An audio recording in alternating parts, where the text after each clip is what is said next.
주님께서 새날을 허락하여 주시고 날마다 우리를 더 풍성한 삶으로 인도해 주시고자 해 주심을 감사드립니다.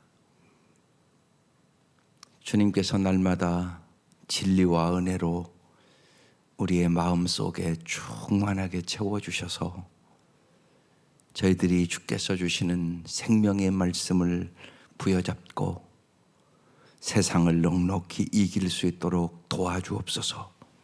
특별히 어려운 때에 환경을 바라보고 낙심하지 않도록 도와주시고 언제나 우리의 소망이 되시는 주님을 바라보고 주님의 말씀을 주야로 묵상하며 시냇가에 심은 나무처럼 살아갈 수 있도록 인도하여 주옵소서. 이 시간도 우리의 눈을 열어 주의 법의 기이함을 보게 하여 주옵소서.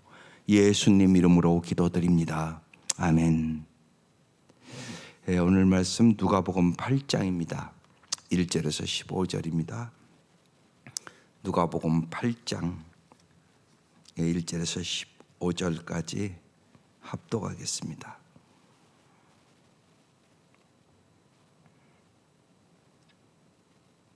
네, 시작.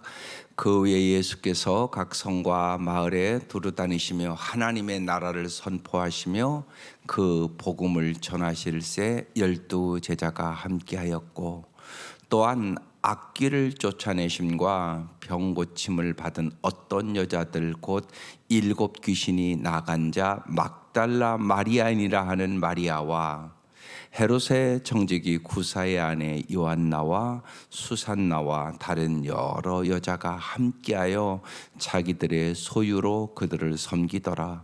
각 동네 사람들이 예수께로 나와 큰 무리를 이루니 예수께서 비유로 말씀하시되 씨를 뿌리는 자가 그 씨를 뿌리러 나가서 뿌릴새 더러는 길가에 떨어짐에 밟히며 공중의 새들이 먹어버렸고 더러는 바위 위에 떨어짐에 싹이 났다가 습기가 없으므로 말랐고 더러는 가시떨기 속에 떨어짐에 가시가 함께 자라서 기운을 막았고 더러는 좋은 땅에 떨어짐에 나서 100배의 결실을 하였느니라.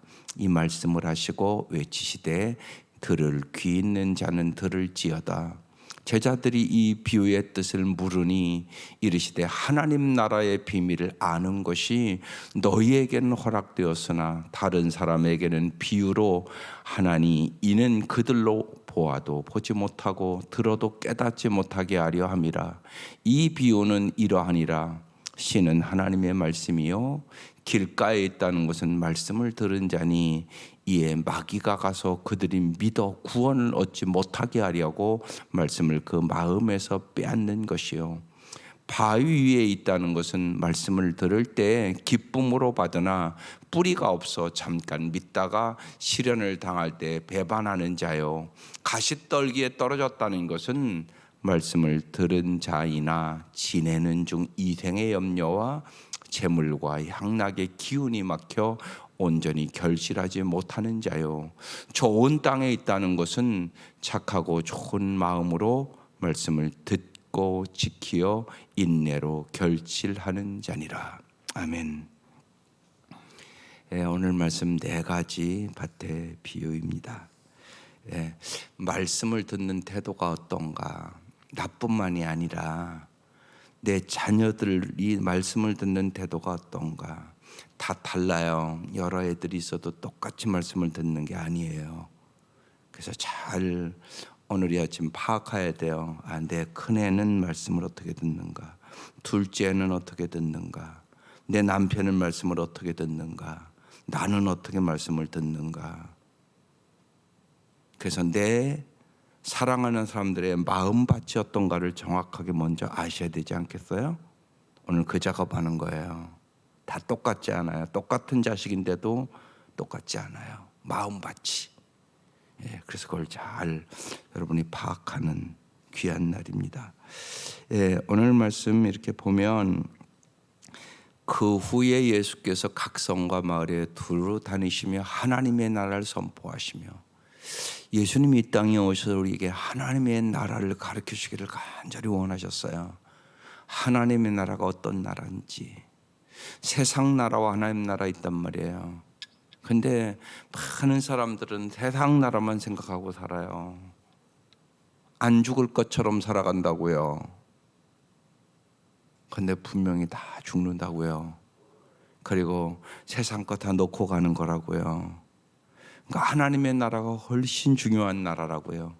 그 나라가 영원한 나라라고요. 그러니까 하나님의 나라를 먼저 생각해야 된다고요. 또 주님은 마태복음 6장 33절에서 기가 막힌 말씀을 주시잖아요. 먼저 하나님의 나라와 의를 구하라. 그러면 이 모든 것을 너에게 더하여 주시리라. 약속까지 해주셨어요. 그런데 사람들은 하나님의 나라가 먼저가 아니에요. 세상 나라가 먼저예요. 이게 정리가 안 되면 신앙생활 아무리 오래 해도 올바른 신앙생활이 안 돼요. 언제나. 그래서 여러분이 어떤 일을 결정할 때 딱 생각해야 돼요. 나는 먼저 하나님의 나라와 의를 구하는 사람인가? 그렇지 않으면 결정적인 순간에 언제나 세상 나라를 먼저 구하는 사람인가? 어떤 것을 선택할 때 알아요. 교회 나온다고 하나님 나라 구하는 사람 아니에요. 교회 열심히 나오는데도 딱 선택하는 거 보면 아닌 사람들이 많아요. 그래서 언제나 그 생각해야 돼요. 먼저 하나님의 나라와 의를 구하는 사람이 되는 거. 예수님 그래서 언제나 가는 곳곳마다 하나님 나라 선포하세요. 그 복음을 전하실 때 12제자가 함께 있었고 예수님은 아마 이 12제자를 가르치기를 원하셨던 거죠. 2절 또한 보세요. 영적인 전쟁임을 금방 가르쳐주잖아요. 악기를 쫓아낸단 말이에요. 우리의 싸움 사랑과의 싸움 아니라고요. 마귀와의 싸움이라고요. 그걸 언제나 잊지 마셔야 돼요. 안 보인다고 없는 거 아니에요. 마귀가 우는 사자같이 삼킬 자를 찾아요. 그래서 악기를 쫓아냄과 병고침을 받은 어떤 여자들 곧 7 귀신이 나간 자. 여러분 7 귀신이 들렸으니 얼마나 고통스러웠겠어요. 한 귀신만 들어와도 고통스러운데 7 귀신이 나간 자 막달라인이라는 마리아와 그 다음 헤롯의 정직이 구세안의 요한나와 수산나와 다른 여러 여자가 함께하여 자기들의 소유로 그들을 섬기더라. 아마 이들은 귀신 들렸든지 병 들렸던 사람들이었던 것 같아요. 그런데 예수님이 악기도 물리쳐 주시고 병도 고쳐 주셨어요. 언제나 여러분 은혜를 받은 사람이 섬기는 거예요. 자기의 소유로 그들을 섬기더라. 은혜 받은 사람의 특징은 뭐냐? 섬김. 은혜 받아 여러분 잘 섬길 수 있어요. 언제나 잊지 마세요. 자기의 힘으로 섬기는 사람은 언제나 자기 마음에 안 들으면 배반해요. 어김이 없어요. 그러니까 여러분 은혜 받아서 섬기세요. 그게 중요합니다. 언제나 은혜 받는 게 우선이에요. 은혜 받는 게. 은혜 받으면 언제나 기쁨으로 감사함으로. 그러지 않겠어요? 7 귀신 들려서 고통당했는데 예수님이 깨끗이 고치셨다고요. 날마다 생각할 때마다 감사한 거 아니겠어요? 병 고쳐서 죽을 병 걸렸다고요. 그런데 고쳐주셨다고 예수님이요. 그래서 어떻게 섬겼다고요? 자기들의 소유로 그들을 섬기더라. 그래서 여러분 섬기는 사람이 되는 게 복이에요. 주님은 섬기는 자가 으뜸이라고 그러잖아요. 이 사람은 은혜를 아는 사람이에요. 나를 죄의 병에서 어떻게 고쳐주셨는지 그 정도는 아셔야 되잖아요. 우리가 정말 주님께서 나의 죄의 병을 고쳐주시려고 십자가에 물과 피를 다 흘리고 돌아가셨지. 십자가를 볼 때마다 그 생각해야 되잖아요. 그 은혜에 감격이 있어야 신령과 진정한 예배가 되는 거예요. 그리고 주님 앞에 정말 내 소유를 아낌없이 드릴 수 있어요. 아낌없이. 이게 복이죠. 주님을 잘 섬기고 하나님의 나라와 의를 구할 때 하나님은 우리의 모든 것을 다 해주시겠다고 약속까지 하고 계신데 얼마나 감사해요. 또 실제로 독생자까지 나의 죄의 병을 고치기 위하여 보내신 하나님께서 그 무엇을 은사로 주지 않겠어요? 세상의 모든 것이 하나님의 것인데. 당연하잖아요. 여러분도 그런데, 여러분도 결국 잘 보면 자식을 위해서 다 하는 일들이잖아요. 그리고 결국은 자식한테 다 주고 가는 거 아닙니까, 여러분? 우리도 그런데 하나님, 사랑의 하나님이신데요. 그래서 저들이 정말 그 은혜를 생각하고 자기의 소유로 그들을 섬기더라. 4절, 각 동네 사람들이 예수께 나와 큰 무리를 이루니 예수께서 비유로 말씀하세요. 5절, 여기서 이제 씨 뿌리는 비유가 나오는 거예요. 씨 뿌리는 자가 그 씨를 뿌릴새 더러는 길가에 떨어지니까 공중의 새들이 먹었죠. 왜냐하면 땅을 들어갈 수가 없으니까, 길가니까 딱딱한 땅이잖아요. 그 다음 6절, 더러는 바위 위에 떨어졌어요. 바위 위에 흙이 좀 있었겠죠. 그렇지만 싹이 났다가 이제 밑에가 바위니까 습기가 없어서 말라 죽죠. 7절, 더러는 가시떨기 속에 떨어졌단 말이에요. 가시가 함께 자라서 햇빛을 못 받죠. 그러니까 기운을 막았죠. 8절, 더러는 좋은 땅에 떨어졌어요. 그래서 100배의 결실을 하였느니라. 하나님 우리에게 100배를 주시기를 원하시는 거야. 이 말씀을 하시고 외치셨다고 써 있어요. 외치시되, 조용조용히 얘기지 않고 외쳤다고 써 있어요. 지금 이 말씀이요. 뭐라고요? 들을 귀 있는 자는 들어라 그랬단 말이죠. 여러분, 사람이 왜 외쳐요? 위급하면 외치지 않겠어요?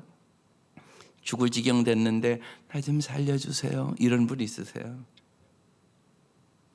위급하면요 소리를 지른다고요. 근데 여기 외쳤다고 써 있다고요. 말씀을 받냐 안 받냐 이거는요 죽느냐 사느냐의 문제예요. 진짜 죽느냐 사느냐의 문제예요. 그래서 생명의 말씀이에요. 날마다 기막힌 새벽을 하는 김동원 목사님이 어제가 500회가 됐어요. 그런데 그분이 그러시대요. 지금 암투병 하시잖아요. 그러니까 정말 자기가 이 날기새 안에 있으면 날마다 암 묵상하다 죽을 뻔했다고. 암이 걸리고 나니까 날마다 암을 묵상하더라는 거예요. 진짜 암에 좋은 게 뭔가, 암에 좋은 음식이 뭔가, 진짜 암을 날마다 묵상하더라는 거예요. 이래서는 안 되겠다. 그래서 날마다 날기새, 날마다 새벽마다 말씀을 나누는 걸 시작을 한 거거든요. 녹화해서 500일 전에, 코로나 시작하기 전에. 그것이 자기를 정말 살렸다고. 그러면서 그랬었어요. 말씀이 고난을 밀어낼 것인가, 고난이 말씀을 밀어낼 것인가. 이건 엄청나게 중요한 문제예요. 여러분, 진짜 여러분 인생에 고난은 다 있는 거예요. 고난이 없는 사람이 어디 있어요? 인생에 반드시 와요. 여러분만 오는 거 아니에요. 여러분 자식도 와요. 언제나 잊지 마세요. 말씀이 고난을 밀어낼 것인가, 고난이 말씀을 밀어낼 것인가. 그래서 이 아침 시간 중요한 시간이에요. 날마다 말씀을 읽고 보고 새벽에 말씀을 듣는 사람은 이길 수 있어요. 어떤 고난이 와도요. 반드시 말씀이 고난을 밀어내야 돼요. 그러면서 참 본인이 감사한 것은 암이 걸려서 이제 70이시거든요. 그러니까 정말 하나님께서 암 환자를 위로하라고 그래서 그거 시작했대요. 그런데 이제 그 말씀을 들으면서 암 환자들이 날마다 그 말씀 듣고 내가 천국같이 살다가 천국 가게 됐다고, 우리 아버지가 그렇게 말씀을 하셨다고. 그러면서 그 딸들이 편지를 써서 보내는 거예요. 목사님 너무 고맙다고. 우리 아버지가 투병했는데 날마다 아침마다 그 말씀 듣고 천국과 같은 삶을 살다가 가셨다고. 여러분, 이게 말씀의 능력이에요. 여러분 잊지 마세요. 이렇게 중요한 거예요. 여러분 정말 여러분 말씀은요 암도 이기고요 고난도 이기고요 슬픔도 이기고요 세상을 이기주는 능력이에요. 이게 말씀의 능력이에요. 말씀은 생명의 말씀이란 말이에요. 그래서 주님께서 외쳤다고 써 있어요. 외치시되 들을 귀 있는 자는 들을지어다 이렇게 외쳤다는 거예요. 9절. 제자들이 이 비유의 뜻을 물었어요. 예수님께서 이르시되 하나님의 나라의 비밀을 아는 것이 너희에게는 허락되었으나 보세요. 우리가 엄청난 은혜 받은 사람이에요. 아무에게나 허락되는 게 아니라고 얘기하는 거잖아요. 너희에게 허락되었으나 이 아침 말씀이 깨달아지세요? 은혜란 말이에요. 들어도 깨닫지 못하는 사람이 많단 말이에요. 보세요. 다른 사람에게는 비유로 하나니 이는 그들로 보아도 보지 못하고 들어도 깨닫지 못하게 하려 합니다. 본다고 다 보는 게 아니에요. 듣는다고 다 듣는 게 아니라고요. 그러니까 외쳤다고 그랬잖아요. 들을 귀 있는 자는 들어라. 들을 귀가 있는 자가 있단 말이에요. 들을 귀가 없는 자가 있단 말이에요. 여러분 보세요. 여러분 자녀들도 그렇고 여러분의 남편들도 그런 분들이 있잖아요. 교회 좀 꼭 가자. 안 가잖아요. 안 오잖아요. 왜요? 들을 귀가 없는 거예요. 못 듣는 거예요. 아직 하나님 말씀이 얼마나 귀한가를 모르는 거예요. 그러니까 안 오는 거지 교회요. 귀하다고 생각하면 왜 안 오겠어요? 생각해 보세요. 사람은 자기가 가치 있다고 생각하는 것에 시간도 투자하고 물질도 투자하는 겁니다. 반드시 그런 거예요. 그러니까 아직 이 말씀이 얼마나 귀한가 모르는 거예요. 그러니까 들을 귀가 없는 사람이란 말이에요. 그러니까 영적으로 맹인이에요. 보지 못하는 사람.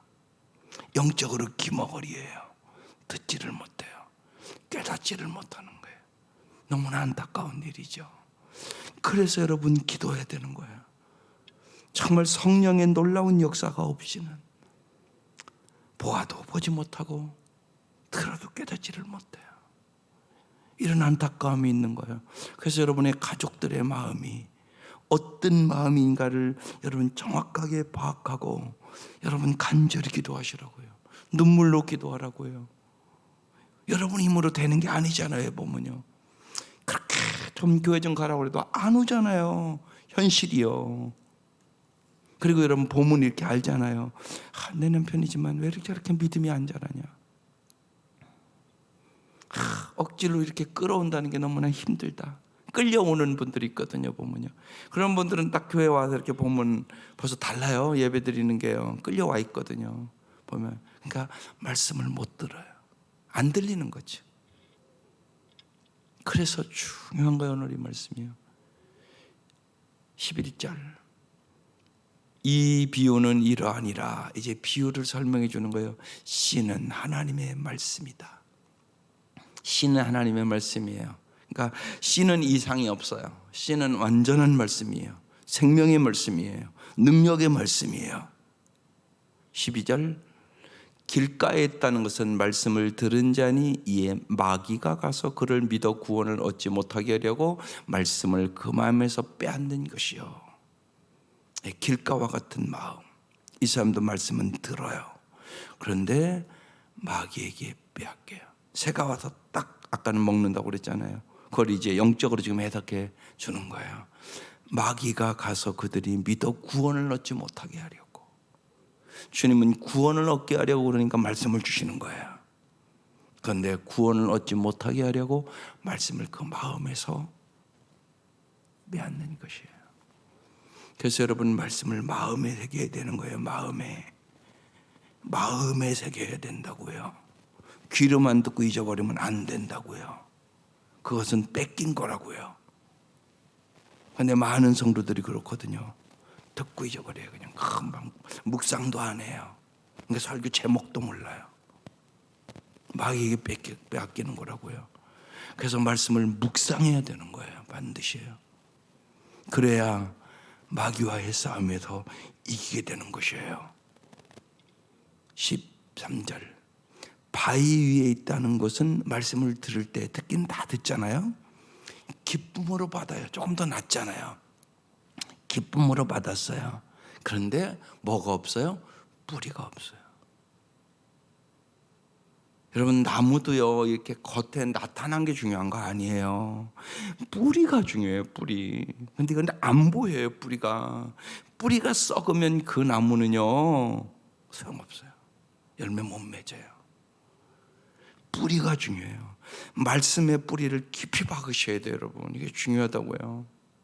그렇지 않으면 잠깐 믿다가 시련을 당할 때 배반해요.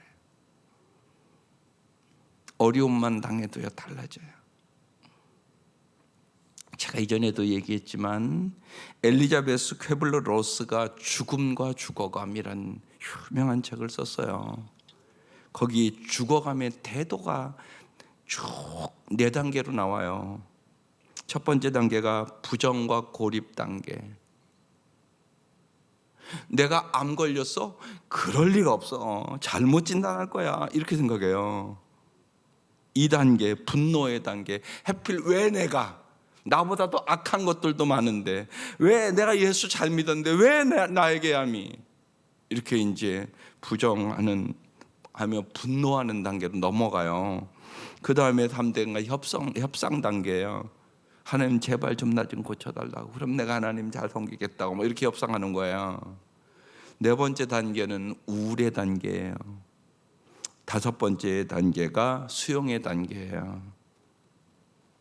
이 단계를 죽어가는 사람들이 되게 다 거치더라는 얘기예요.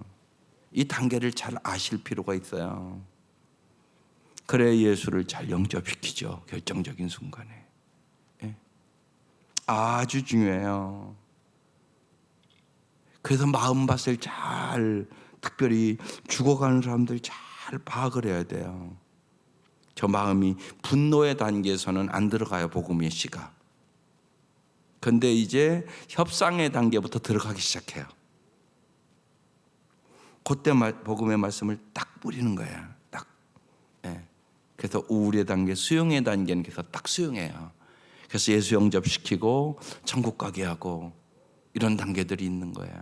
아주 중요해요. 제가 그래서 제 딸하고 사위는 의사니까 제가 이 책을 꼭 읽어보라고 얘기를 해요. 예. 많은 사람들이 정말 중환자실에서 그냥 가거든요.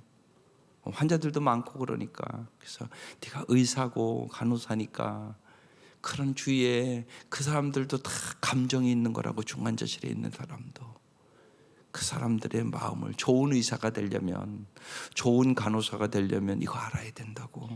그래야 그들을 긍휼의 마음으로 바라보고 영혼을 구원할 수 있다고. 그 얘기를 제가 꼭 해줘요. 꼭 읽어보라고. 이 책 무지하게 중요한 책이라고. 무지하게 중요한 책이거든요, 진짜. 그런 직업에 있는 사람들에게는 더 그런 거예요. 한 영혼을 구하는 거니까요. 천하보다 귀한 영혼을 구하는 거니까. 그래서 우리가 영혼을 구원함에 있어서 이 마음밭이 무지하게 중요한 거예요. 반드시 아셔야 돼요, 여러분이요. 길가냐, 바위 밑이냐, 가시떨기 밑이냐. 바위는 뿌리가 없어요. 그래서 어려운 시련을 당하면 그냥 넘어져 버려요. 14절. 가시떨기에 떨어졌다는 것은 말씀을 들은 자이나, 다 듣죠. 지내는 중 3가지에 막혀요. 이생의 염려. 세상의 염려가 너무 많아요. 염려하지 말고 기도하는 법을 배워야 돼요. 언제나 기도하지 않으면 어김없이 염려가 여러분을 지배해버려요. 또 재물, 물질을 사랑하기 때문에 말씀을 버리는 거예요. 그래서 언제나 물질이 우리를 유혹해요, 여러분. 그러니까 부자 청년에게 예수님이 만나주시잖아요. 어떻게 하면 영생을 얻습니까? 율법을 지켜라. 다 지켰습니다. 네 재물을 가난한 자에게 나눠주고 나를 따르라. 그러면 하늘의 보화가 있을 것이다. 근데 그 청년이 결단을 못해요. 재물이 많은 거로 슬퍼하며 떠나니라. 그래서 예수님께서 거기서 얘기하잖아요. 낙타가 바늘기로 들어가는 것이 천국이 부자 들어가는 것보다 쉽다고. 기가 막힌 말씀을 하시는 거예요. 많은 사람들이 재물 때문에 예수를 안 믿는 거예요. 그러니까 예수님보다 재물을 더 의지하고 사랑하는 거죠. 그래서 재물, 그 다음에 양락, 세상의 쾌락에 뭐요? 기운이 막혀서 열매를 맺을 수가 없게 되는 거예요. 저 세 가지가 핵심적인 유혹이에요. 유혹에 빠지지 않도록 언제나 말씀으로 무장해야 돼요. 말씀으로 무장하지 않으면 어김없이 저 세 가지에 누구나 빠질 수 있다는 사실을 기억해야 돼요. 15절 마지막, 좋은 땅에 있다는 것은 착하고 좋은 마음으로, 여기 착하고 좋은 마음이라는 것은 언제나 말씀을 귀하게 여기는 마음을 얘기해요. 말씀을 사모하는 마음을 얘기하는 거예요, 이게요. 그냥 세상에 도덕적으로 착하고 그런 얘기 아니에요. 정말 말씀을 귀하게 여기는 마음, 그 얘기라는 거예요. 생명의 말씀으로 여기는 마음, 착하고 좋은 마음으로 말씀을 듣는 거예요. 그러니까 말씀을 듣는 태도가 이렇게 중요한 거예요. 여기 와 있다고 다 똑같이 듣는 게 아니라니까요. 그래서 여러분, 아이들도요, 토요일 되면 꼭 교육시키세요. 말씀 잘 들으라고. 그리고 예배 드리고 오면 저녁에 꼭 물어보라고. 그게 그런 습관을 들이라고. 오늘 전도사님 설교 듣고 뭘 깨달았어? 또 가족들도 마찬가지예요. 오늘 우리 나눠보자고 오늘 같이 예배 드리고 뭘 깨달았어? 그런 가정과 안 가정은 달라요. 우리 가정은 저녁에 꼭 그렇게 나눠 그러면요, 설교 듣는 태도가 바뀐단 말이에요. 잘 들어야 얘기할 게 있잖아요. 아이들도 학교 보낼 때 마찬가지예요. 저녁에 물어보면 오늘 배우면서 뭐 깨달아서 선생님이랑 선생님이 뭐 가르쳤어? 날마다 물어보면 아이들이 학교 가서 오늘도 엄마한테 가서 얘기해 줘야지 이 생각이니까 잘 듣는단 말이에요. 이런 습관을 들여줘야 되는 거예요. 그러니까 부모가 질문을 하는 거예요. 질문. 아주 중요한 거예요. 그렇지, 그런 걸 안 하니까 듣고 잊어버리고 듣고 잊어버리는 걸 반복하는 거예요. 그러니까 자기 마음밭이 길간지도 바위 밑인지도 가시떨기 밑인지도 알지도 못해요. 자기 마음밭이. 그 밭은 열매를 못 맺는 밭이잖아요. 계속 교회는 다니는데 열매가 하나도 없어요. 변화가 없어요. 왜요? 좋은 땅이 아니니까. 마음이 좋은 땅이 아니니까 당연한 거잖아요. 그러니까 마음밭이 어떤가를 잘 보셔야 돼요, 여러분. 여러분의 가족들의 마음을 잘 파악하란 말이에요. 그래서 가르쳐 줘야죠. 그래서 반드시 좋은 땅이 돼야 돼요. 착하고 좋은 말은 말씀을 사모하는 마음, 생명의 말씀. 말씀을 읽을 때도 마찬가지, 여러분. 혼자 읽을 때도 사모하는 마음으로 읽어야 돼요. 그냥 장수 채우기 위해서 읽지 말란 말이에요. 오늘 뭐라고 주님 말씀하시나? 이 말씀을 통하여 내 가정의 여러 가지 문제와 내 문제를 뭐라고 주님은 말씀하시는가? 이런 사모하는 마음으로 날마다 말씀을 보면 그 말씀이 내 발의 등이요 내 길의 빛이 되고요, 생명의 말씀임을 반드시 깨닫게 해주신다고요. 반드시 그래요. 제가 오늘 이 말씀 보면서 저 자신을 돌아봤어요. 그랬구나. 저는 참 감사하게 제 기억 속에 날마다 큐티 안 한 기억이 별로 없어요. 그리고 새벽 예배는 생명처럼 했어요. 그리고 좋아요. 날마다 새벽에 오는 게 좋아요. 그래서 정말 저는 주일날도요, 여러분은 조금 쉬라고 안 하는 거지 저는 하는 게 더 좋아요, 진짜. 저는 그래서 새벽에 와요. 와서 하는 게 너무 좋아요. 자는 것보다 좋아요. 그날 말씀 새벽에 와서 주일날도 와서 보고, 때로는 그래서 내가 너무나 좋아서 그냥 할까 이 생각도 해요. 근데 우리 성도들 조금 주일날은 매일 나오는데 좀 푹 잠도 재워야지 이 생각 갖고 좀 휴식을 취하라고 그러시는 거예요. 근데 저는 너무나 좋아요, 말씀이요. 그게 나를 지켜줬다는 생각을 해요, 요새는요. 그게 나를 지켜줬구나. 이제 봤더니 내가 무슨 믿음이 있어서 그런 게 아니라 하나님이 날마다 말씀으로 나를 지켜준 거구나. 그 생각을 아주 요새 깊이 해요. 그래서 여러분, 착하고 좋은 마음, 언제나 말씀을 사모하는 마음을 가지세요. 하나님은 언제나 사모하는 영혼을 만족해 주신 하나님이세요. 말씀을 듣고 어떻게 했다고요? 지켰다고. 말씀을 간직했다는 얘기예요. 저거 순종했다는 뜻 아니에요. 말씀을 간직해야 돼요, 마음에. 그래서 말씀이 여러분을 지켜주는 거라니까요. 특별히요, 말씀이 고난을 밀어내야 돼요. 고난이 말씀을 밀어내면 안 돼요. 그래서 어려울 때, 힘들 때, 내가 혹시나 암이 걸린다 할지라도 말씀이 나를 지켜주는 거예요. 그걸 잊지 마셔야 돼요. 그래서 말씀을 내 마음에 간직하고 지켜야 돼요. 말씀을요. 왜? 마귀가 뺏어간다니까요. 아까 써 있었잖아요. 길가. 그러면서 어떻게 한다고요? 인내로 겨지라는 거예요. 여러분 성경을 잘 보세요. 욥의 인내를 너희가 들었거니와. 욥이 인내함으로 승리했어요. 나의 가는 길을 오직 그가 하시나니 그가 나를 단련하신 후에 내가 정금같이 나오리라. 너희가 농부의 인내를 들었거니와. 농부가 씨를 뿌리고요, 기다려야 돼요.